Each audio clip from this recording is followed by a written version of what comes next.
नमस्कार विद्यार्थियों।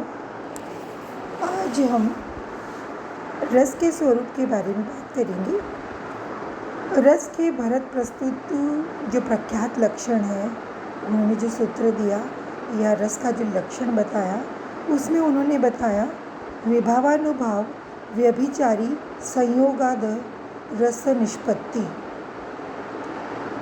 इसकी व्याख्या है भरत के उपरांत काफ़ी लोगों ने की, जिसके हम पूर्व व्याख्यान में इसकी चर्चा कर चुके हैं।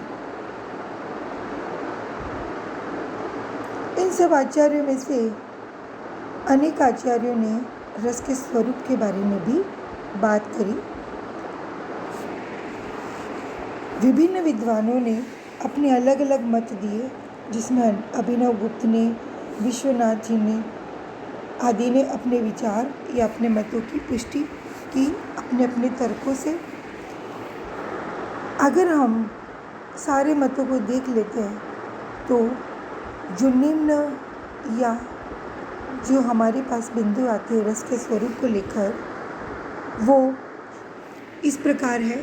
रस अखंड है, रस स्वप्रकाश है, रस अपने आकार से अभिन्न रूप से आस्वादित किया जाता है, रस चिन्मय है।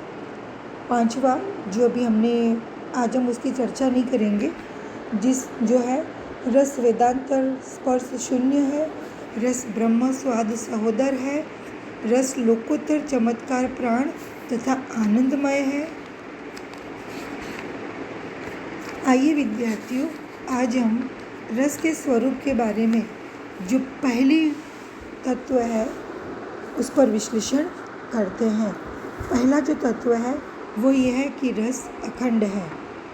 इसका तात्पर्य है कि रस उस स्थायी भाव का अपर नाम है जिसका संयोग विभाव, अनुभाव, संचारी भाव, इन तीनों से या तीनों के समन्वित अथवा समंजित रूप के साथ हो, न कि इनमें से किसी एक अथवा दो के साथ। यानी रस के जो भाग है या रस के जो प्रकार है, हम बताए थे कि रस क्या है, उसमें विभाव, अनुभाव और स्थायी भाव, इन तीनों की चर्चा भी करी है। और इसी से विभाव, अनुभाव, संचारी भाव जो बीच बीच में आते रहते हैं और स्थायी भाव, जब ये चारों मिलते हैं तब जाके रस बनता है। ऐसा नहीं है कि हम सोच लें कि दो की प्रतीति हुई या दो की उत्पत्ति हुई और रस बन गया। इन रस के समय इन चारों का उपस्थित रहना आवश्यक है, और तब तक जब तक रस की प्रतीति रहती है। इस आधार पर रस अखंड है। तो विभाव, अनुभाव, संचारी भाव, इन तीनों के समन्वित अथवा समंजित रूप के साथ हो, न कि इनमें से किसी एक अथवा दो के साथ। वस्तुतः इन सबके समूहालंबनात्मक ज्ञान को ही रस कहते हैं, क्योंकि रस रत्यादि और विभावादि के ज्ञान से नितांत अभिन्न होता है। इसी प्रकार या इसी आधार पर कहा जाता है कि रस यद्यपि अपने अंशों से निर्मित है, तथापि उसके किसी भी अंश को उससे पृथक नहीं किया जा सकता, अतः इसे अखंड माना जाता है।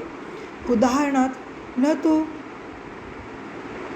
शैया करुण रस है, न रोहिताश्व का मृत शरीर करुण रस है, न शैया का विलाप करुण रस है, न शैव्या के मन में उत्पन्न विषाद, निर्वेद, शंका, मोह, व्याधि आदि संचारी भाव करुण रस है, न सहृदय के हृदय में वासना रूप में स्थित शोक नामक स्थायी भाव ही करुण रस है। अपितु इन सब के अखंड रूप को ही हम रस का नाम देते हैं। रस अखंड है। इसका एक अन्य अभिप्राय यह भी लिया जाता है कि रस स्वतः पूर्ण है। यह न तो अधिक हो सकता है और न कम। इसे कोटियों में विभक्त भी नहीं कर सकते हैं। अर्थात प्रत्येक सहृदय को रस का आस्वाद समान रूप से होता है। अब हम चलते हैं दूसरे रस के स्वरूप पर रस स्वप्रकाश है।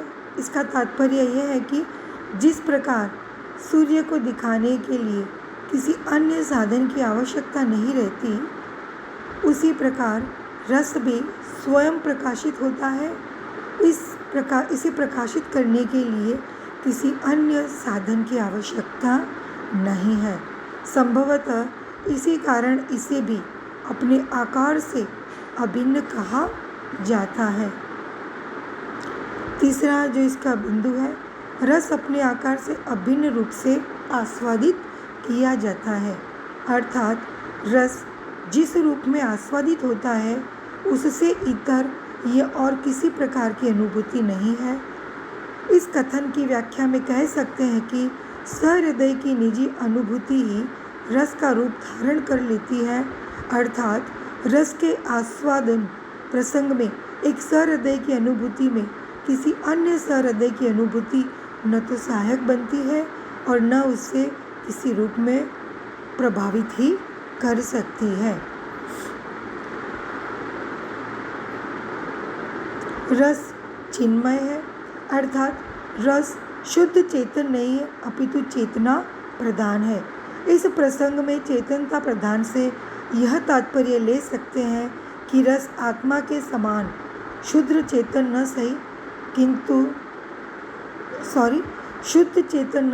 किंतु सचेतन अथवा प्राणवान आनंद है।